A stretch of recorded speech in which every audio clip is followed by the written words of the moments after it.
Hi guys, welcome back to my YouTube channel. If you're new here, my name is Melissa and I'm always here on Mondays, Wednesdays, Friday, and I do upload every other Sunday. I have not uploaded in 2 Sundays, but that's okay. I will start hopefully this Sunday. So I talk about true crime, I talk about missing children, and I also talk about different topics. Today we're going to be talking about one of the oldest cases that is been solved. In this case, I don't have words for it, just let me tell you. I like to start my YouTube with poems of the day, so let's go ahead and start with that first. I'm still not going anywhere. I'll patiently wait in the background until you're ready. Whatever it takes, I'll support you in any way you need, even if that means giving you time and space to navigate through things on your own for a while.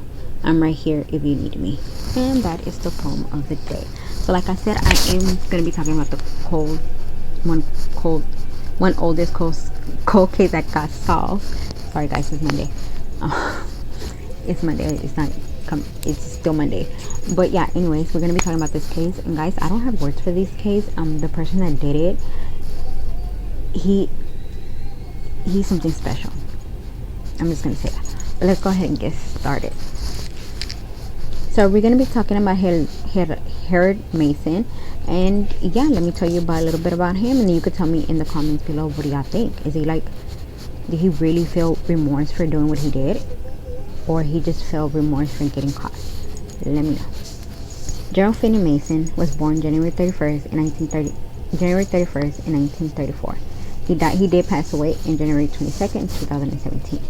It was an American convicted murder and rapist. Mason 2003 arrest and prosecution for the 1957 murder of two Segundo, California police officers made national headlines. Born in Columbia, South Carolina, he was arrested and spent time in prison for burglary in the state in 1956. After his release in 1957, then age 23, he hitchhiked his way to Carolina, stopping on Chevre, Louisiana, where he purchased a revolver using an alias.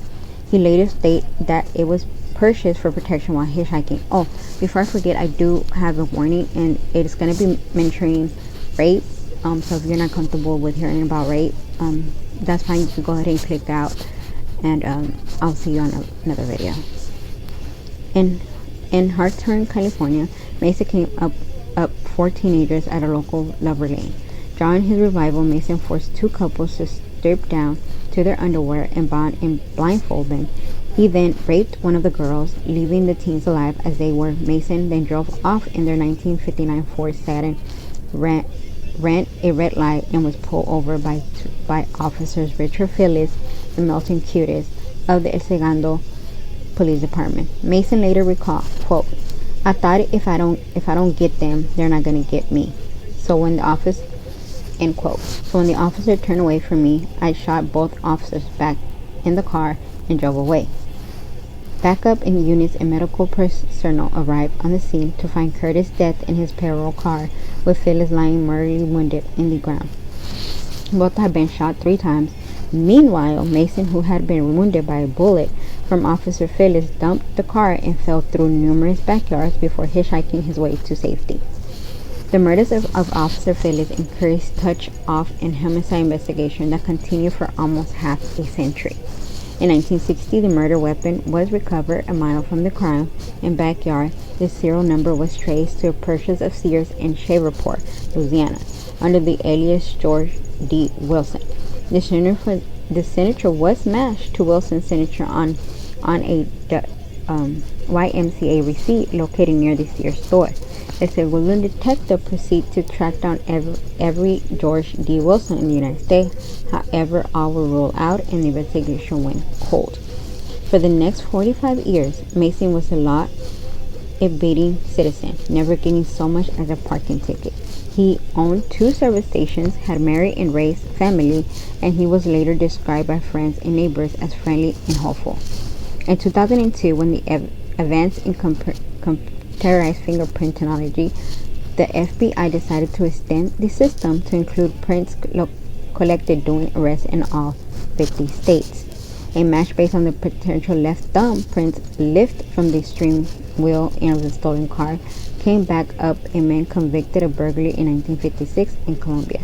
He has served time for the case. Besides the matching fingerprint, the evidence was also based on matching handwriting, those linking him to the murder weapon.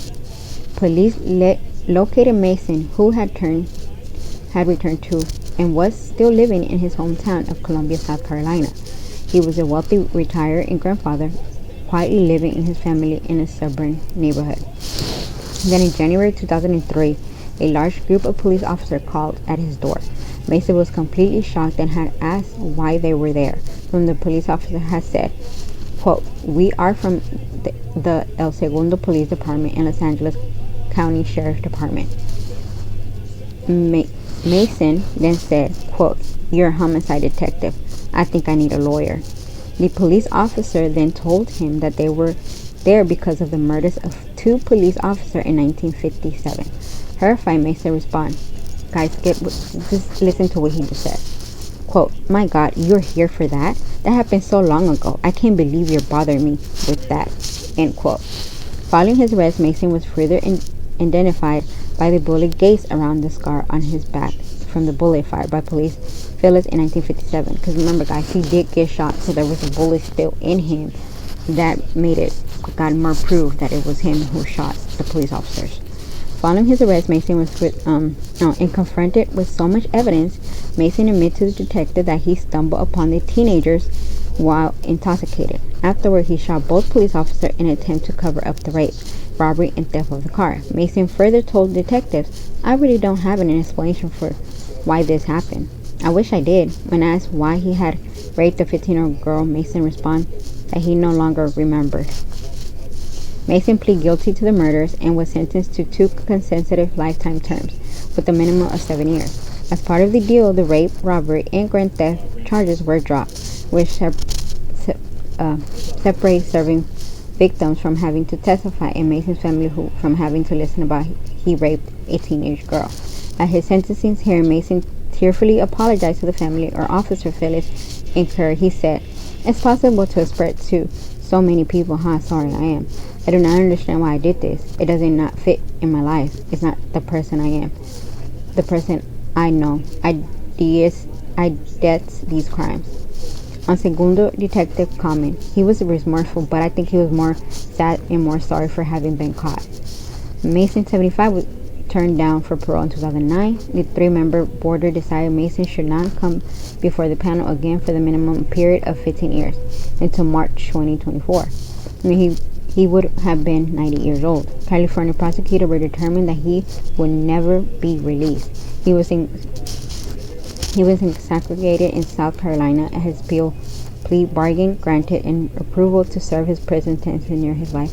Do y'all think that's right, guys? I want to know, like, should a person that committed a crime should be allowed to choose where he wants to serve his sentence? Like, I don't think that's fair. Okay, you wanted to be close to your family. You shouldn't have committed a crime. I don't know. Let me know what y'all think. The widow of Officer Curtis comment, I'm not his victim anymore. My son is not his victim anymore. I'm so grateful and I had to wait this long. It's worth the wait. In 2003 interview with People magazine, Gerald Mason, which Taker, General Mason's daughter, said, "There really aren't words to describe the range of emotions we've gone through. Even so," she insists, "I could not have had a better father." The story was shown on an episode of Cold Case Files, Forensic Files, 48 Hours Mystery, and it has a murder book. Mason died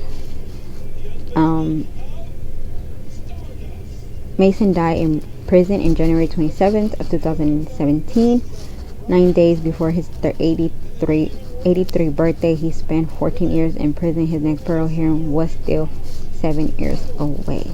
So that is the sad story. I mean, not the sad story. That was the story of a coward. Because to me, he's coward. For you to sit there and just like, "Oh, that happened so long ago. Y'all bothering me about that." Excuse me, sir. Excuse me, sir. Yes, we are. Yes, and you should have known And I think you knew that you were getting caught. You not been watching TV, sir, for like the past I don't know, years, that people that have committed a murder just like yours, or even worse, are getting caught, unless they're dead, but still they're getting solved. So yes, sir, you did get caught. You did, and I'm glad you paid for it. I just don't think it's right for someone who commits a murder to get to choose where they want to serve their time. To me, I don't know. I don't think it's right. That's just my opinion. I may be wrong. Let me know what y'all think, guys. But thank you so much. I will be here Wednesday with another story. You have a great day.